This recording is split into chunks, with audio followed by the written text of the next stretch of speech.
Hey guys, how's it going? So I really didn't get the video turned on much today, but oh my goodness, look what a turd this guy is. See if I'll do it again. No, he'd just rather run away. So anyways, I thought what I would do this evening, because there's been a lot of juggling of animals over the past couple months. No.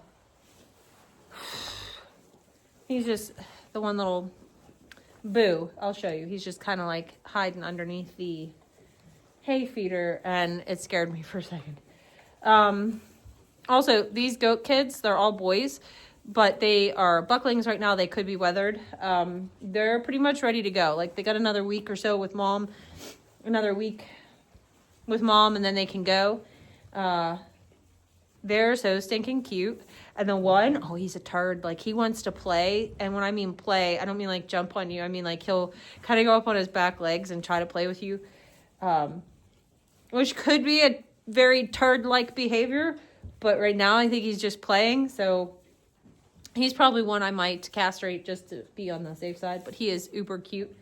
Anyhow, I thought I would take you guys around and just show you who we have left. Because I've done a lot of animal juggling. And I feel really good about it. Some things have been for like rhyme or reason. Other things have just been because I wanted to thin things down. So back here in this back stall, I have Miss Bridget and her triplets. See Boo underneath the hay feeder? Like, that freaked me out for a second, but he's fine. Anyhow, Bridget has totally raised these triplet boys with no additions. Like, I haven't bottle fed them at all. And look at her body condition. When I tell you she is the best dairy goat I've ever had, besides her mom, I'm not even joking. Like, she looks fantastic. And they're not on any special supplements. They're just getting a 12% sweet feed and whatever hay they want to eat. That's it. That's it. So anyways, we have Bridget and Danny. Hold on, I'll turn you around and show you. Danny's back here in the corner. That's Bridget's mom. And Danny is the goat of all goats. And I believe she is pregnant to Tyr. So this will be the first time, sorry, Diva. This will be the first time Danny gives us kids that weren't to Bubs. So I'm kind of excited about that. So that's in this pen. Like I said, these three boys need to find homes. So if you guys know anybody looking. Okay, in this pen are the show lambs. So here is Muffin. There is Snickers. And this is Miss Diva. Yeah, hi. Look at their little beards. Aren't they the cutest things you've ever seen? Seriously. Aren't you guys the cutest? Okay, so that's that. Now over here, I still have to replace their shop light, but you might remember Turd. We called him Junior when he was born, but that's Turd. That's Bubs' son. We do not have Bubs anymore, but we have Turd. And let me turn you around actually and show you Tyr. Yeah, he's back there. Hi, Tyr. Oh, hi. That's such a nice boy. Want to say hi to the people? There's Tyr back there. He's the Nigerian dwarf. He's buckskin, and he has like all the moon spots and everything. We no longer have Bubs. We sold him. Don't mind the garbage. I had a dead battery and a flat tire. We just changed the battery tonight, so I'm like going to get rid of all of this stuff and all the garbage in this tack room tomorrow. So don't mind that. But yeah, so we got rid of Bubs. We had him for 6 or 7 years, Harley. 7 years. And he was starting to leave my does open. So I figured what better time to kind of replace him than when I have his son, who is like identical to him in every way except a better demeanor. Because Bubs, if you put him on a halter or something, it wasn't bad. But if you just went in with him, he would take you out. Like, he did not have the best personality as far as things go. So, but we dealt with it because it wasn't terrible. But yeah, we don't have him anymore. It was time to move on. So we have Callie. These horses are all eating. She's Harley and Chase's, and they share her, but oh, there she is. she's mostly retired from barrels. She's just for them to putz around on now. We have Athena, of course. Teeny, say hi to the camera. Hey, the queen. Oh, hi. Oh, hi. She's the queen. And Atari over here. You guys just seen her last night too. That's Harley's baby. Okay. And now over here in the rest of the brood goat pile here, we have, right over here. That is Scotty. That's Bridget's baby from last year. Then we have Freya right here, who is possibly expecting to tear, not sure. But this is her this year's kid. This is, oh my God, Artemis. And then here is Solstice. This was Bridget's baby 2 years ago. And then Olive back here, who I hope is open. And there is Shiny. These all, aside from Artemis and little Shiny, who's our Nige, and hopefully not Olive, they should all be bred. And I'll tell you why Olive should hopefully not be bred. Because Olive only has half her udder. She had that horrible bout of mastitis. And honestly, I'm really surprised we didn't lose her. But we nursed her along, and she actually lost, like literally physically lost half of her udder. I don't know if it'll ever produce milk. I don't think so. It like almost abscessed. And I mean, the teat's still there and everything, but I just don't know how her mammary system would be after all of that. The reason why I say she shouldn't be bred is because we're hoping that she was not exposed to the bucks long enough to be, okay? But anything's possible. I never saw anything happen, so that's good. Because the bucks were both young and they weren't of maturity yet. And as soon as we saw any signs of that, we moved them. But Freya, she's a little fat, but she's also the boss in this pen because Danny's not over here. So I'm just going to keep an eye on her. So here's the tea on the goat herd, okay? I'm going to make sure Olive's not pregnant. And if she's not pregnant, she will be looking for a pet home only. She's a very sweet, lovey girl. I have a rule. And that rule is if you don't produce for me or can't produce for me, I got to find you a new home. So she's a very sweet, sweet girl. And it's an absolute sin and crime against humanity that goat cannot carry babies anymore because she's naturally polled. And when she did kid, and I don't think any of this is her fault.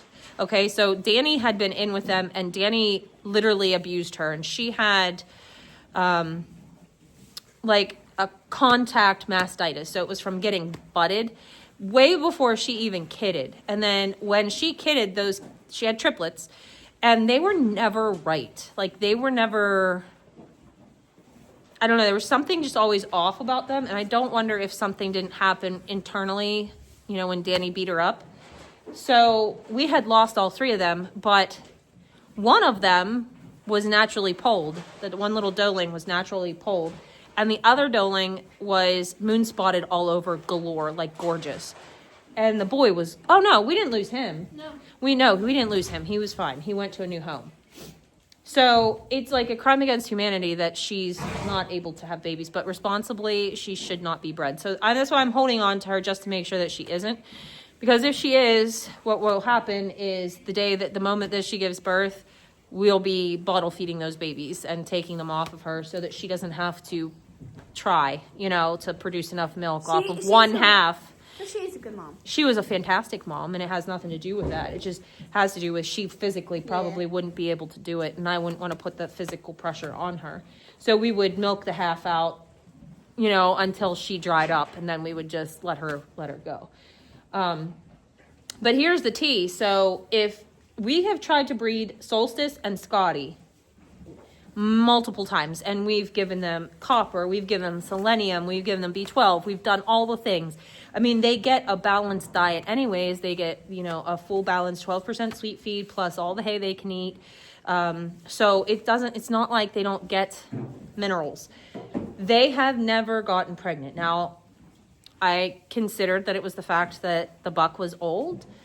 but they were in with tear and turd and for the longest time. And I'm not seeing any signs. I mean, they should be due, I would think, at the latest, the beginning of February. Yeah. So we're going to see. I mean, they look a little wide, so maybe. But if they don't kid, they're also going to be looking for new homes. Just because I don't keep anything that doesn't produce. And if it comes down to those two are going, then what I'll end up doing is replacing them. I'm just not really sure what breed I want to replace them with. I love Nubians, but I don't think I want Nubians because Nubians seem to be a bit problematic to me.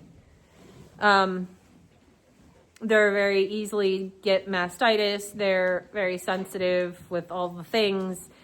And I love their demeanor. I just don't think that that's for me. I considered Alpine or Saiyan. Well, I don't know about that. But I'm always going back to La Manchas because I really loved our experience with our half La Manchas. So, yeah, I don't know. We're going to see what happens. I really love Nigis because I love all the different fun colors they can come in. But the problem with Nigis is they're so tiny, you know. And oftentimes their teats are so small that you can't even hand milk them. And I like hand milking. I don't want to machine milk. I will if I have to, but... So that's my goat debacle, if you will. This is who I have here now, and I am pretty happy with it. So let's go back and see the sheep. Now you saw the club lambs.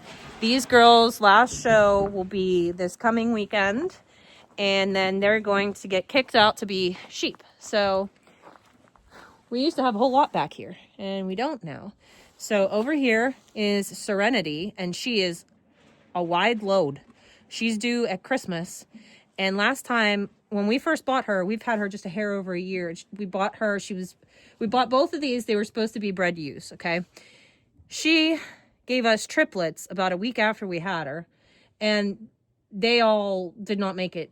And I fear that it was probably because of stress and the move. We didn't think that she was due that soon, you know. But she looks very healthy and very big. And so we're very excited about that. Abby here, she looks open to me, but then look how giant she is. So she's every bit of 350 pounds. She's the biggest sheep I've ever seen. She towered over the ram. But we'll see if she's not pregnant. When she came to us, she was supposed to be pregnant and she was open. And if she's not pregnant, she lived with the ram for 3 months. If she's not pregnant, she'll also be going. And we won't be replacing the suffix. Now, we will keep the suffix. And I'll tell you more about that here in a minute. But sorry, it's dark. We don't have Fozzie anymore. I sold Fozzie because he was getting older. And we don't want to keep a ram of our own anymore. Let me see if I can turn you around, if I can get better light. Hold on 1 second. Okay, I know it's dark, but this is Hope. This is Harley's ewe. She's an older 7-year-old Hamp ewe that is bred to a really nice ram. So we'll have club lambs out of her, hopefully. Over here, you can't even see her because she's so dark. That's my Firecracker. She's also bred, due for January, lambs to a really nice... I say gorgeous ram. That'll also be club lambs. And then back here you have Jasmine's right here and Cosmo. Jasmine's open. Cosmo is weathered. He's just in here for moral support. My lamb. Yeah. So what's going to happen here, since we don't have a ram anymore, is next year we're going to look into renting. Thank you, Hope. Renting a ram. And we're going to rent, one with show lines. I'm going to catch Cosmo. Okay. We're going to... Mine now. I think he ran past you. Oh, but Firecracker says you could catch her. Look how big she is. She's like so big in the belly. I can't wait to see how many she has. Can I give it for you? She's my natty. I'm going to get one. I already know it. Oh, yeah. I wouldn't stress them out too much. Look at Firecracker. When we first brought them home, oh my God. When we first brought them home, she was so scared of everybody. Oh, that's nice. And she's a very sweet girl now. She's very brave. Aside from her roach back, she's got really great conformation. That could also just be because she is so very wide. Yeah. But anyway, so we're going to rent a ram, and he'll be a Hamp Suffolk cross probably. You know, just a club ram You can for jump these club high. lambs. And we'll breed them to him as well.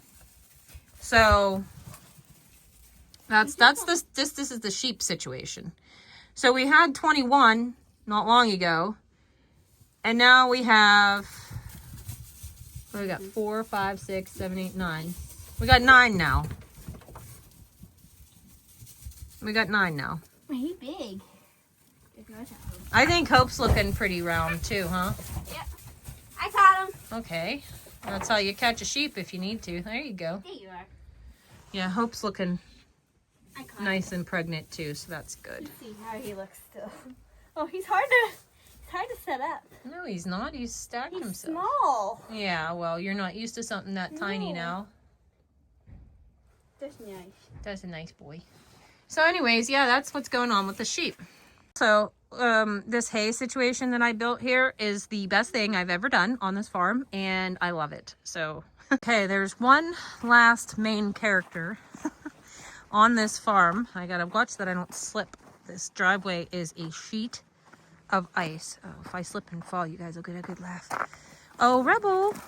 Hi. Tell the people hello. Tell them hi. So Rebel is the lone bovine on this property at the moment. And I've told you guys before, I'm shopping for Lady for him, but we got rid of everyone else. But to be honest with you, Rebel gives 0 shits that he's by himself. He gets all the food, and he's just as happy as he can be. So, yeah. Rebel, you gonna say goodbye? Hey. You too busy eating? Hey. All right. I'm going to build right down here at the bottom. See where the wood goes to the woven wire, and there's a T-post there. I'm going to do another situation like I have back there with the sheep. I'm going to do 4x4s and 2x6s. There he is. Oh, you want to say hi? And, oh, where are you going? Did I scare you? Oh, okay. And I'm probably, because I have all that pile of metal there, I'm probably going to put a little roof on it too. So I can just dump a round bale in there. And I don't have to worry about driving in or anything like that. So that's a project. I want to do that kind of for the horses over in their pasture too. I just don't know if I want to do it here. I think I probably will do it over here, because even if I don't back up to it, I can just roll it in. But yeah, oh, and of course we have all the chickens and turkeys and stuff like that, so that hasn't changed. But they're sleeping for the night, so I'm not going to go wake them up. I got to paint that coop. I have a honey-do list. I give it to myself. All right, Rebel, I'm leaving. Good night. Hey guys, that's pretty much going to do it for tonight. I just thought I would do a real quick who's still here. And it's always going to change probably. Don't get me wrong, I love all of my animals so much, but I do have that rule. And I think it's a healthy rule for homesteaders and things like that to have. You know, unless you're keeping animals as complete pets. But we're on a homestead. And what that means is we're trying to grow and produce our own food. So I don't want to feed something because, you know, food costs money. I don't want to feed something that isn't going to feed me in return. And I hope that makes sense. I mean, that's a pretty typical farmer mindset, but anymore, you know, people are like, oh, well, you know, I really love this animal, so I'm just going to keep it, even though they're not doing anything for me. Here, things have to move down the pipeline if that's the case. If you're an upstanding citizen and you're providing for me and you're doing great things, then you have a ticket to stay here till the end of your days. Like Danny and Bridget, they will never go anywhere. Even if they cease getting pregnant, like they have earned their spot. They will stay. It's like Cinch. You know, the horses are an exception because what they give me back is pure enjoyment and happiness. And all the animals do, but it's a different kind of happiness with a horse. Horse people will understand. But you know, Cinch, even though I wasn't able to ride him for years and years and years, he had a free pass. Like, he was staying here until the day he died. I tried to sell him one time, and when the lady loved him so much, and she was like, I will pay you anything to buy this horse, I was like, you know what, he's not for sale, I can't do it. So I couldn't sell him. And he did stay here until the day he passed. And he's buried here. And so, you know, that's the way it goes. But yeah, certain animals receive their pass because they've given me so much of themselves, like Freya, for example. But yeah, so I hope that makes sense. Anyways, guys, that's going to do it for tonight. I hope you had a great day, and I'll see you in the next video. Bye.